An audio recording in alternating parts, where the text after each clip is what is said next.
My life is like a play, and you're the leading man. Lights down, curtain up. At center stage I stand. Rehearsed my part, said my lines. Now what more could I do?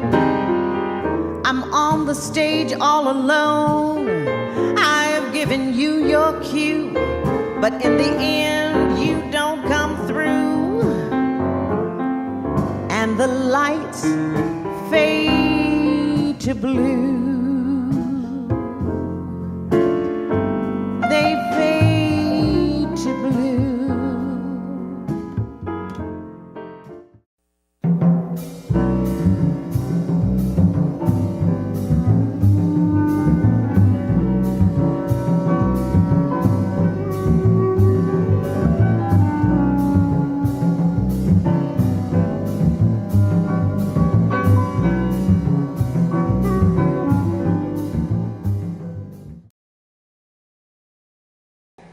It's a Saturday afternoon, winter, late 1960s. It's a Wednesday and we're on, it's a Saturday and we're on Woodlawn Street. We're on Woodlawn Street. It's a wide residential street on Chicago's south side. It's snowing heavily in the neighborhood of towering mansions. The houses are large and well back from the street. Today, they look remote and ghostly in the white swirl. We see a few cars drive by a house with a big iron gate, then move on. A Buick with its windshield wipers laboring creeps down the street in the heavy snow. The one young woman inside leans forward over the steering wheel, trying to see out through the foggy glass. It's Mildred.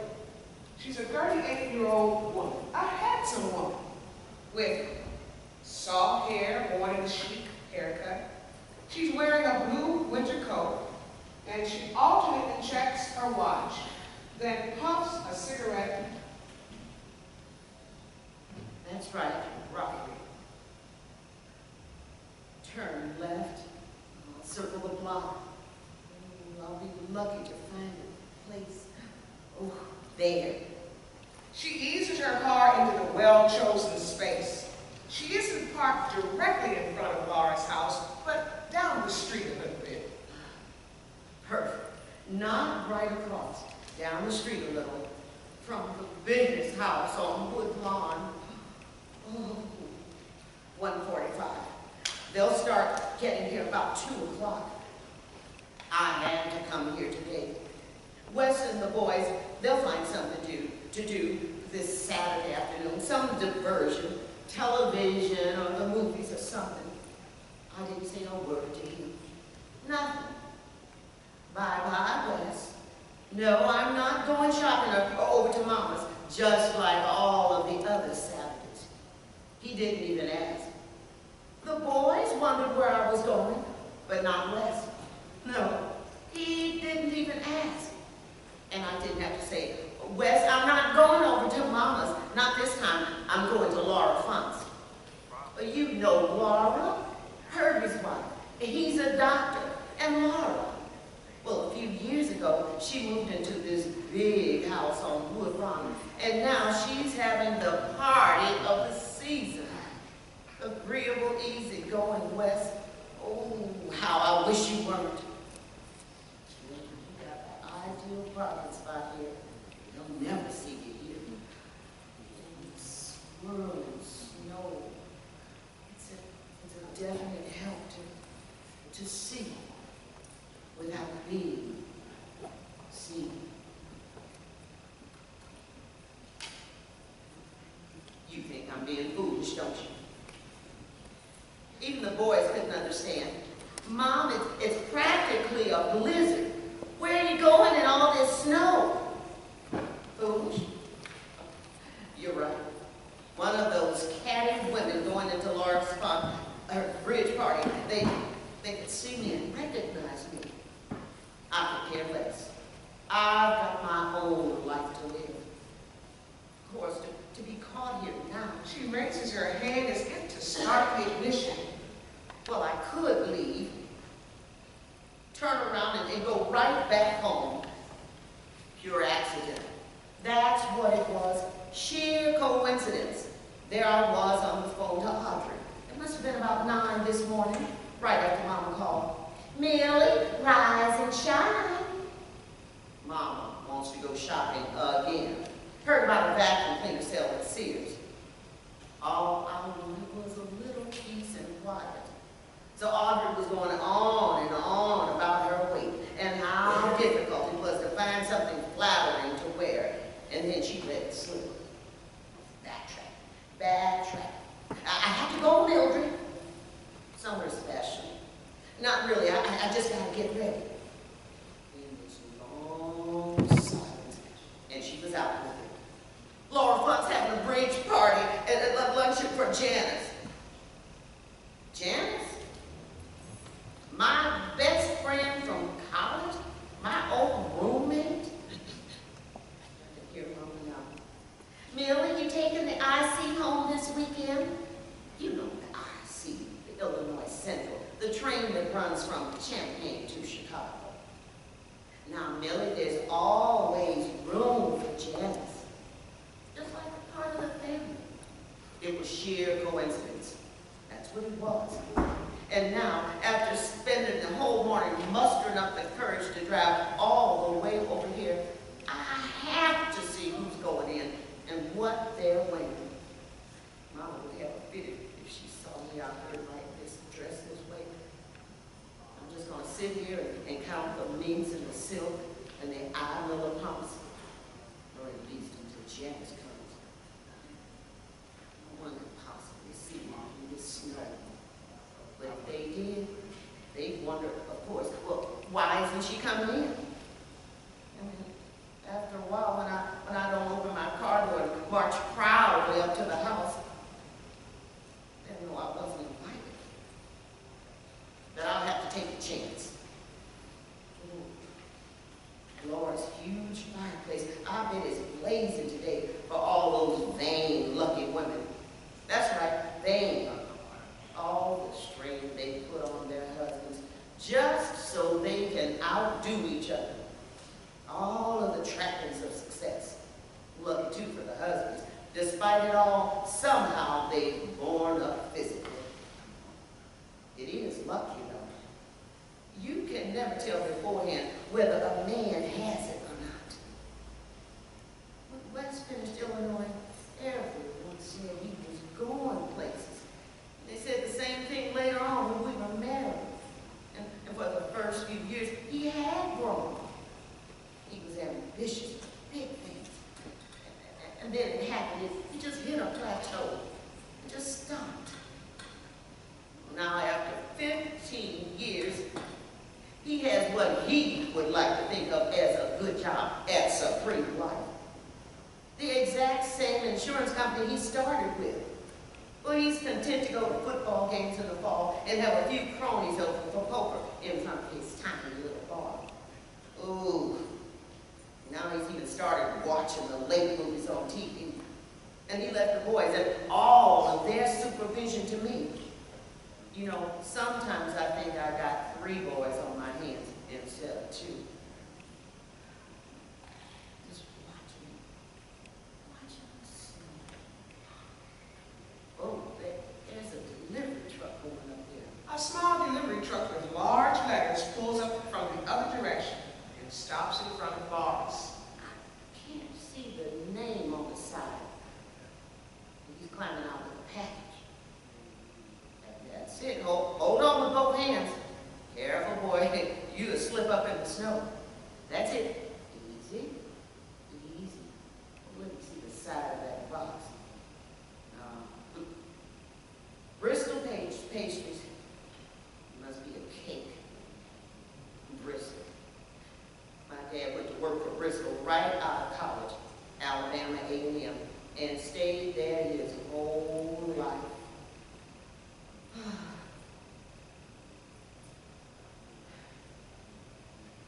Surprise, surprise.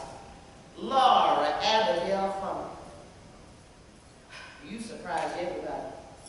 You took little Herbie, Herbie with his kinky red hair and blue eyes, and goodness, it's true, he was very bright in school.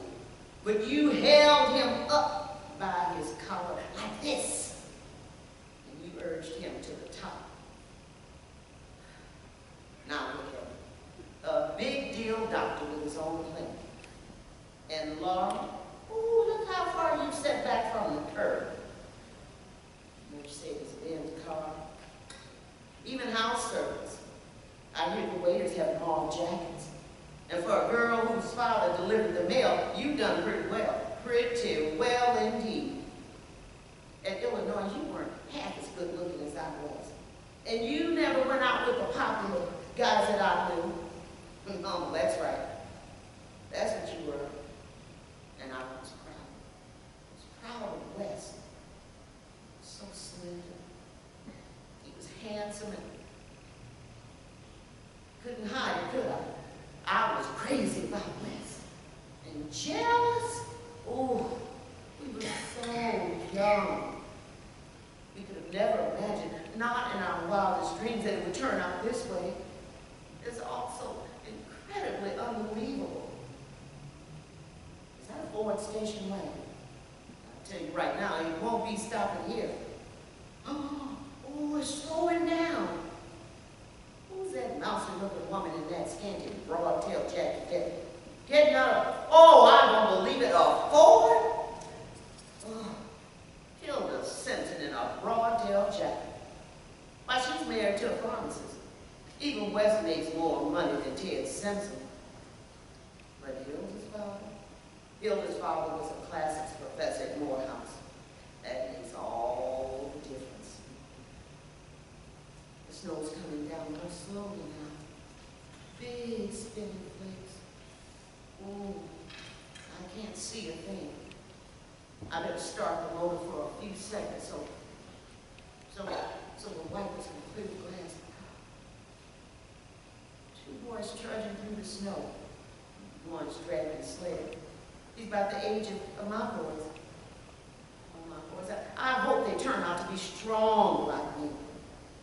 The woman should never be stronger than the man. Mildred exhales a cloud of smoke. She's straining to see who's driving up. A Lincoln Continental pulls up slowly from behind and parks just ahead of her. She tenses. Two women get out from different sides of the car, close the doors, and talking, start across the street toward Laura's big iron gate. Ooh, here comes Sadie Tate and her gang, the vocal members of the NAACP. No dark brown women in their posse. Riding into town to wipe out discrimination. The lives of the light skins. Sadie Tate, gatekeeper. Worthy originator of the brown bag test. Ooh, all those black PhDs laid off from the Chicago post office. Worried about getting them in safely, about them sneaking in. Oh, you something else. You know that. Something else. I bet you got all the exits and entrances covered too. I got no business here. I should go. Not today. But there's nowhere else to go except for shopping with Mama. Nowhere. Poor uncomprehending Mama, who will think, Millie's doing simply great. Wes is so wonderful to her. They got everything. An automatic dishwasher and a stereo. Goodness, I would have thought I was a queen. But Millie thinks nothing about it. Oh, it's freezing cold out here. It would have been much easier if it had been the summertime. Maybe not. Patience, Millie. Patience. Mama always said, when you're waiting for something important, you have to be a little patient. She leans forward and glances at her face in the rearview mirror, then sits back, absently pulling at a ravel on her coat. If I leave now, I'll miss seeing Janice. Lucky Janice, home from New York just to be feted by the elite. Is this the same girl I grew up with? The one who stayed whole weekends in my house? double dated, went out with the Kappas and the Alphas and the Qs. This woman roomed with me my junior and my senior year at Illinois. Last year, she came to town, but at least she phoned. How callous can you get? But her husband is a successful publisher.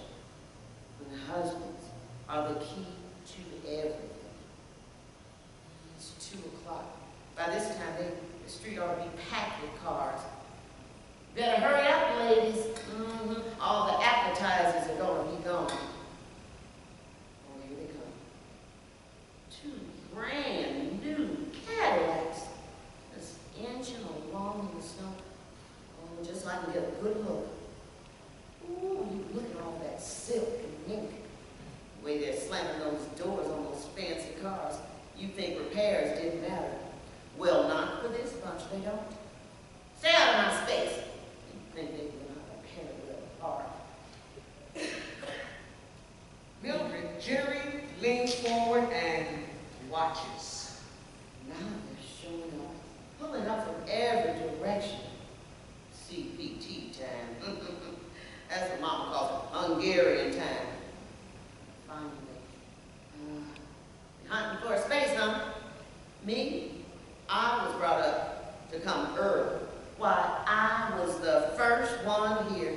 A car eases up from behind and parks across the street from... A car eases up and parks across the street from behind her before she knows it. She falls back, terrified. Ooh, here comes a big beige Imperial. Oh, stopping right across from me. Ooh. Now, I've seen everything. 3 women in the front seat and a man wearing a chauffeur's cap sitting in the back. Aren't we clever? He's getting out to open the front door. Oh, man, Hawthorne, the snob of all snobs, waiting for Betty Vaughn, the driver, to be helped out too. Who's that with her? Oh, those long legs. No galoshes for this one. A grand exit. One high heel, and then the next. Like pattern, sinking in deep snow. It's Janice, laughing as she leans on the chauffeur. And now she's stooping over and brushing a fluff of snow from her ankle. And they're all standing there laughing and talking and waiting for the chauffeur to pull off and let them cross the street. She's looking my way. Ooh, good she didn't see me. Too busy with her closest friends. Janice, proud, tall, and a soft, rippling, full-length mink. I've never known her to be so patrician before. Her legs are still too skinny. But she's dressed tastefully, and she looks terribly happy. I've tried so hard to make something of myself, and no fair-minded person would deny me that. But here I sit in this snowy lookout, like a member of the FBI. It's insane. It's so futile. If only I hadn't found out about Janice being in town. We were so close once.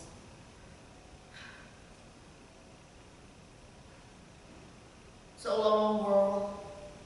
As soon as I finish this cigarette, I'm heading to 55th Street to the Wayside liquor store. I'll pick up a fifth of 100 proof bourbon, and me and Mama can make some good, strong Manhattans. Mama will start blubbering about my aimless brother Charlie and how he can never find a decent job. But it's better than going home. I'll drink a half dozen Manhattans if I need to. And when I leave, I'll be on automatic pilot. Stop at the red light and start up again. It stops snowing. I've always loved the snow. Dreams have a better chance of coming true than the falling snow. Sometimes I just go walking in the snow and I feel this urge to be caught up in it, dizzy, twirling, completely out of my head. Oh, the swirling madness. There's a man crossing the street. He's peering into all of the cars. I guess one of the guests forgot the hostess gift, and he has to come out and find him. He's wearing a mauve jacket. Scarf. It's doubled around his neck. He must be one of the servants. Are those eye stones I see sticking out of his mouth?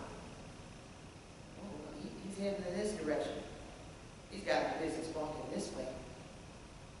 Will you please stop knocking on my window? There must be a mistake. This is a public street. I've got a right to park anywhere I want. What's that piece of